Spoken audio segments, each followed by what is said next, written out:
Well, it's noon and it's been raining constantly since about 9 o'clock last night.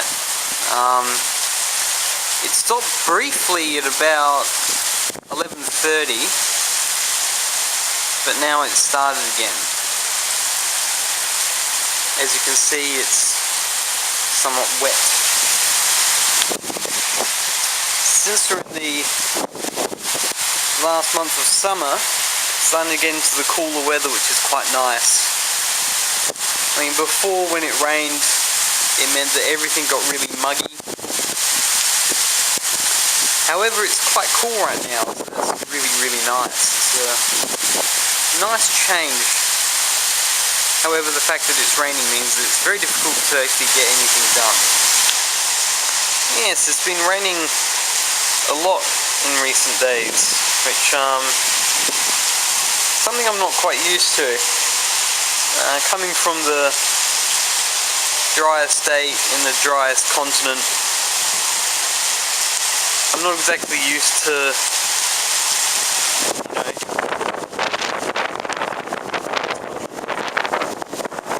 I mean, even this much water coming from one storm, it's quite crazy.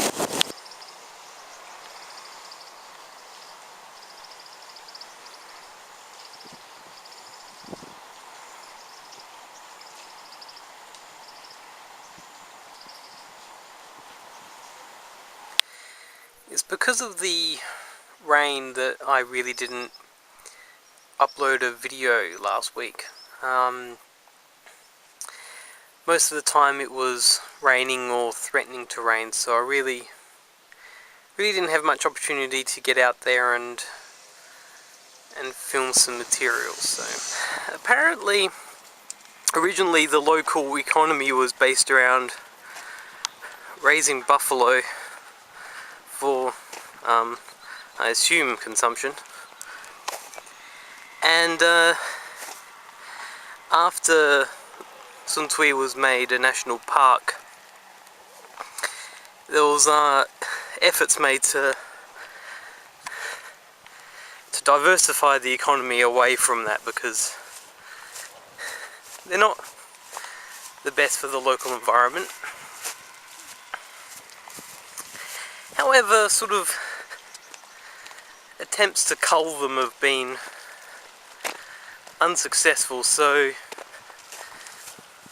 they're pretty much just tolerated. Okay, well, I've actually managed to get close to some buffalo. You know, these ones didn't run away when I was about 100 meters away, so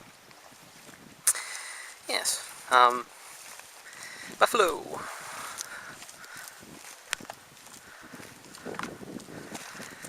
And now they're probably not going to get out of my way. It's going to make it difficult getting past them.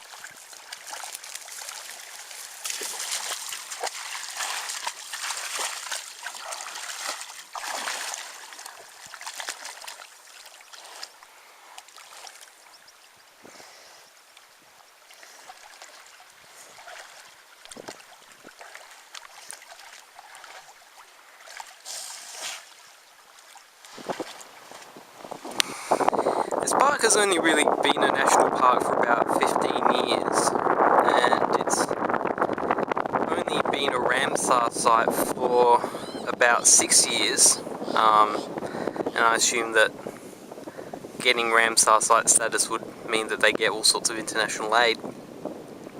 So it's a bit of a work in progress still, as you can see. A lot of this park just feels very artificial. I mean, everything is very square. All these sort of subsections are clearly man-made. And it's a very odd feeling to the overall design of this place. I mean, actually I remember actually seeing this place from the air, kind of sort of thinking in retrospect, because I've noticed that the park is underneath the flight path, and thinking, well, that essentially this place just looked like a bunch of farms because of its very square sort of geographical layout. So it just makes it very odd, and very much the sort of place it occupies in the local economy is an interesting one as well. So I'm sure by now you've noticed that there are sort of small huts and, in other cases, sort of very rudimentary houses in this park, and they house two kinds of people. Firstly, the people who are working in the park to, sort of, make it more national park-like. And there are also people who are here for